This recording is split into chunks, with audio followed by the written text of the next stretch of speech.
Mais il y a des gens qui ont de la vaine gloire dans la prière. Et cette vaine gloire peut faire que la prière ne peut pas monter devant Dieu. Donc il ne suffit pas simplement de prier, mais d'aller jusqu'aux motivations. Pourquoi je prie? Laissez-moi lire ici Saint Jean Climat. Si le soleil répand ses rayons bienfaisants sur toutes les créatures, la vaine gloire verse son poison sur toutes les bonnes œuvres. Ai-je jeûné? Je suis rempli de vanité. On peut jeûner par vanité. On peut prier par vanité pour se faire remarquer.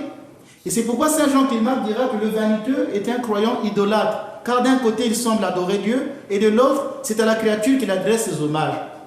C'est ça l'hypocrisie dont je parlais. Vous allez voir, bon, je suis en train de célébrer l'Eucharistie avec une bonne attitude, tout ça, mais au fond de moi, ça bouillonne de colère, ça bouillonne d'envie.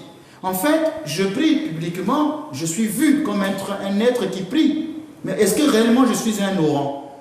Je viens dans l'église pour me faire remarquer, pour qu'on me voie que je suis un homme spirituel.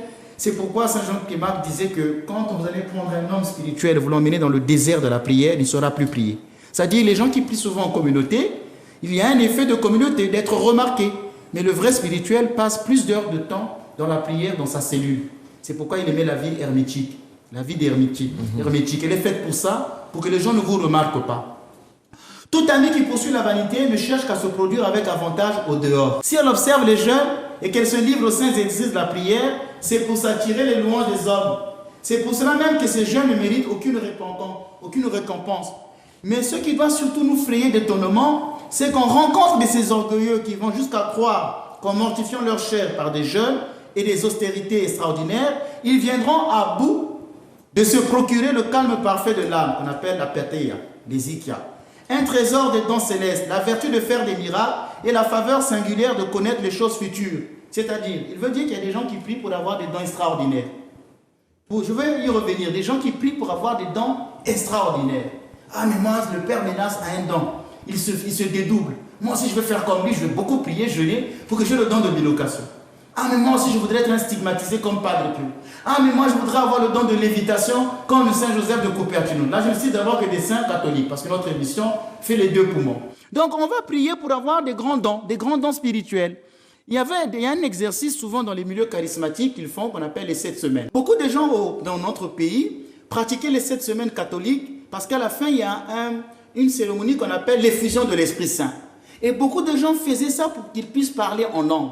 Pour eux, dès que je veux faire les 7 semaines, dès qu'on va m'imposer les mains, je vais commencer à faire rabababa, j'aurai le don de la glossolalie, d'autres auront le don de guérison, d'autres auront le don de chasser les démons. Donc ils faisaient ça. Une fois qu'ils avaient terminé, ces gens-là ne continuaient plus dans l'église catholique.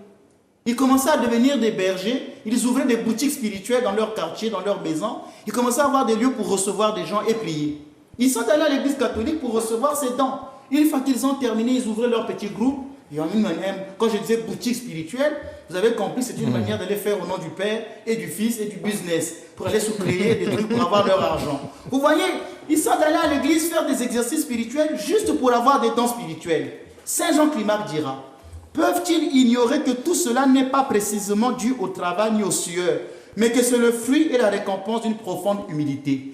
Il veut dire que les dons spirituels sont réservés aux personnes humbles. Dieu les donne aux personnes humbles. L'orgueil est un obstacle à l'effusion des dons célestes, l'avant-coureur de l'endurcissement du cœur. Cet état d'esprit dont nous venons de parler.